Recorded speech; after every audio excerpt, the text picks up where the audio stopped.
In one more question related to statistics, where we have to draw a frequency polygon and a histogram on a single graph paper.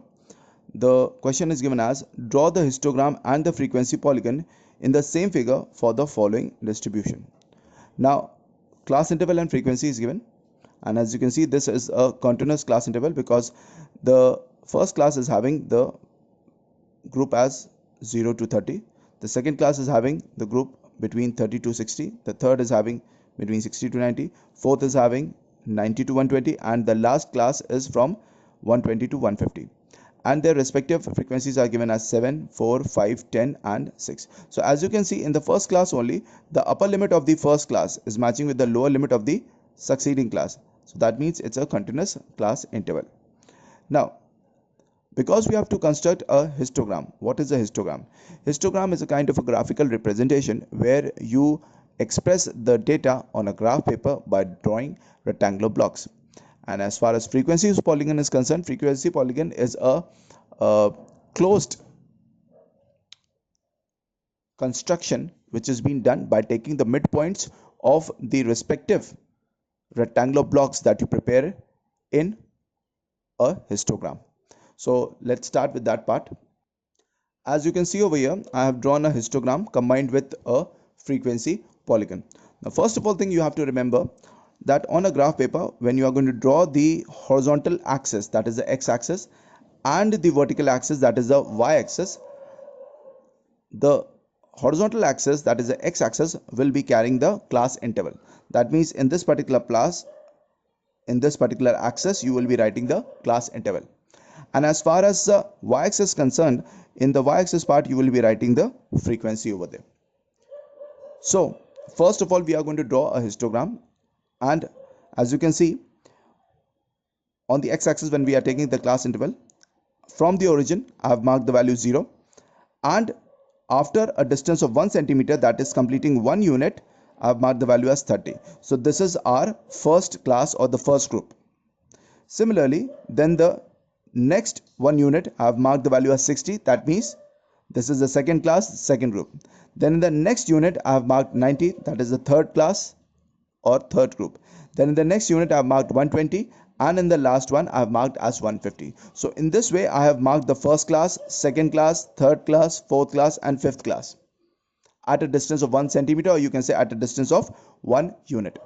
Now, as I told you, on the y-axis we will be substituting the frequency, and the frequencies were given over there as a 7, 4, 10, 5, 6. These were the different frequencies that were mentioned for different classes. So what I have done, at a distance of 1 unit or at a distance of 1 centimeter, I have marked the first frequency as 1. Then again at the same distance 2, 3, 4, 5, 6, 7, 8, 9 and 10. So on the y-axis, I have marked all the frequencies. Now I'm going to start constructing a histogram.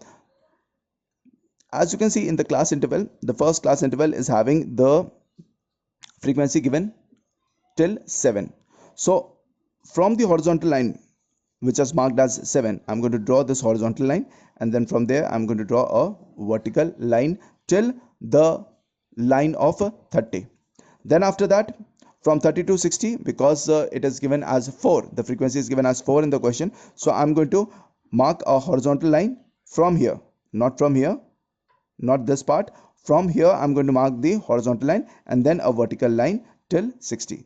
Then in the third class, from 60 to 90, the frequency is given as 5. So 5 is this line. This line I've labeled it as 5. So that I'm going to mark a horizontal line and then a vertical line from here and here till 90. Then in the fourth class, which is given as 90 to 120, in that case also what we are going to do, because the frequency is given as 10, so from the line which is subjected to 10, I'm going to draw a horizontal line only in this much portion where the class is, and from here I'm going to draw a vertical line, and from here also I'm going to draw a vertical line, and it will be connected with the previous rectangular block. Then after that, in the last class, it is given as 120 to 150. The frequency is given as 6. So the horizontal line of 6, from that I'm going to mark a horizontal line and then I'm going to mark the vertical line. So in this way, all the 5 rectangular blocks that I've made, which are having no gaps in between them, is the required histogram. Keeping this thing in mind, that on the x-axis you will be writing the class interval, and on the y-axis you will be writing all the frequencies. Now the distance between the frequencies, or the distance between the class interval, is an option for you. You can take 2 units also as one class. Either you can write 0 over here and 30 over here, then in that case 60 will be over here, then 90 over here, then 120 will be over here, and then 160 will be over here. That depends on you, and the same goes with the frequency.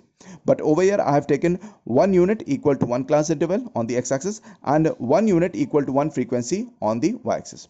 Now in order to find out the frequency polygon, what we are going to do in this thing, all the rectangular blocks, I'm going to mark the midpoints. Like as you can see, I've marked a midpoint over here of this rectangular block.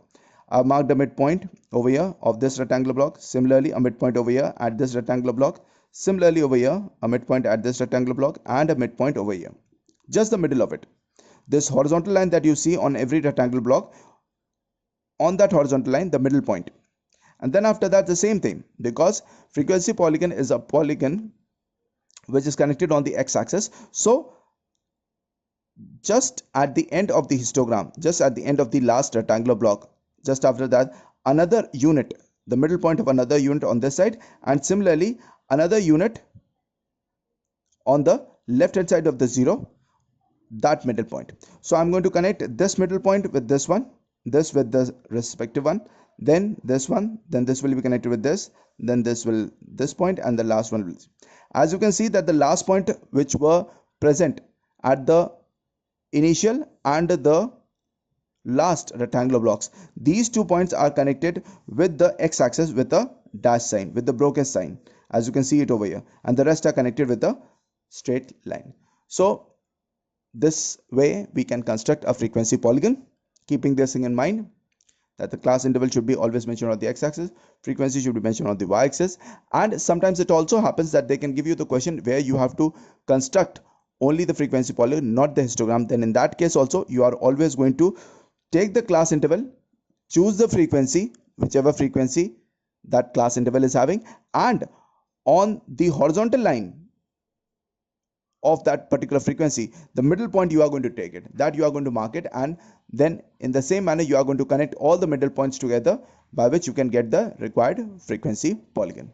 In this way you can write the answer.